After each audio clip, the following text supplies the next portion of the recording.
Mga kaibigan, mga Kalingap, usap-usapan ngayon sa social media ang naging komento ni Kalingap Rab sa isang live kung saan simple pero malalim ang kanyang sinabi. Venzi, hindi pa huli ang lahat. Isang maikling linya pero maraming netizens ang napaisip. Ano ba talaga ang ibig sabihin nito? Pahiwatig ba ito na handa pa ring tumanggap si Kalingap Rab? May pag-asa pa bang maibalik ang dating samahan?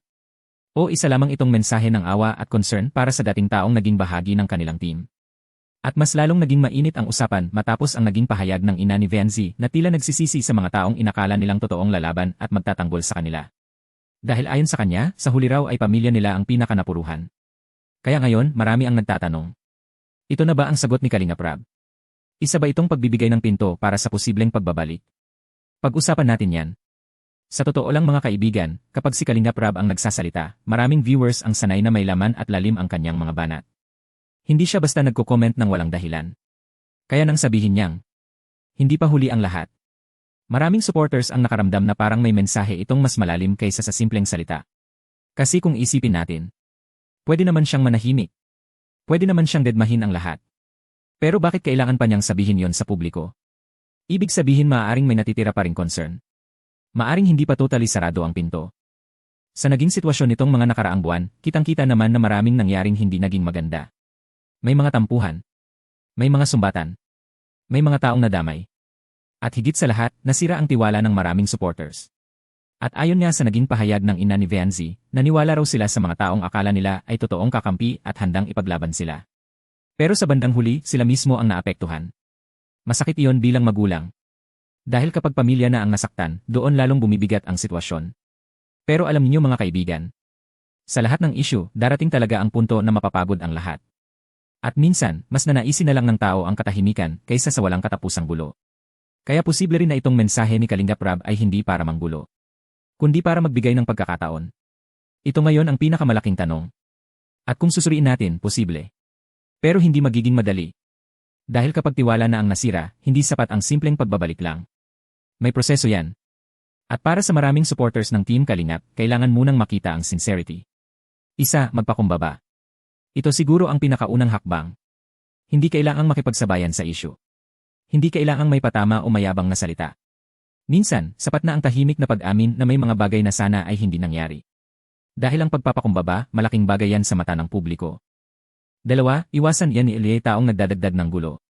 Maraming netizens ang naniniwala na may mga taong nakapaligid na lalo lang nagpasama ng sitwasyon. At kung talagang gusto ni Venzi na magkaroon ulit ng maayos na relasyon sa Team Kalingap, kailangan niyang iwasan ang mga taong puro gatong at gulo ang dala. Kasi minsan, hindi naman talaga ikaw ang may gusto ng away. Pero dahil sa maling impluensya, lumalaki ang problema. Tatlo, maging totoong diretsyo. Kung gusto talagang ayusin ang lahat, mas maganda siguro kung diretsahan. Walang cryptic posts. Walang parinig. Walang patutsada. Kundi totoong usapan. Dahil minsan, isang sincere na pag-uusap lang ang kailangan para matigil ang lahat ng misunderstanding. 4. Isipin yan ni Elie taong nagmamahal di sumusuporta. Sa bawat issue, hindi lang ang involved ang nasasaktan. Pati supporters. Maraming viewers ang nalungkot dahil dati nilang nakikitang masaya at maayos ang samahan. Kaya kung may paraan para maibalik kahit ang respeto man lang sa isa't isa, marami ang matutuwa. Ito rin ang mahalagang parte. Kasi kahit gusto mong bumalik, kung sarado na talaga ang pinto, mahirap na. Pero base sa sinabi ni Kalingap Rab, parang may konting liwanag pa. At alam niyo mga kaibigan, hindi magsasabi ang isang tao ng hindi pa huli ang lahat kung wala nang natitirang kahit maliit na pag-asa. Sa mundo ng social media at content creation, mabilis masira ang relasyon dahil sa impluensya ng tao sa paligid. Kapag mainit ang issue, maraming gustong makisawsaw. Maraming nagpapayo. Maraming kunwaring concern. Pero sa bandang huli, kapag tapos na ang gulo, ang totoong apektado ay yung mismong pamilya. At yan marahil ang realization ngayon ng marami. Kaya siguro may mga netizens na nagsasabing, mas mabuti pang ayusin na lang kaysa palalain pa. Sa ngayon, wala pang malinaw na sagot kung magkakaroon nga ba ng pagbabalik. Pero isang bagay ang malinaw. Ang comment na, Venzi, hindi pa huli ang lahat, ay nagbigay ng pag-asa sa maraming supporters na baka sakaling dumating ang araw na maayos din ang lahat. Dahil sa totoo lang, mas magaan panoorin ang pagkakaayos kaysa sa walang katapusang bangayan. At minsan, hindi sukatan ng kahinaan ang pagbabalik loob, kundi tanda ito ng maturity at tunay na pagnanais ng kapayapaan. Kayo mga kaibigan, ano sa tingin nyo? Pahiwatig na ba ito ni Kalingap Rab na handa pa siyang tumanggap? O simpleng concern lang para kay Venzi? Ay comment nyo ang inyong opinion, at huwag kalimutang mag-like, share, at subscribe para sa mas marami pang trending commentary at real talk analysis.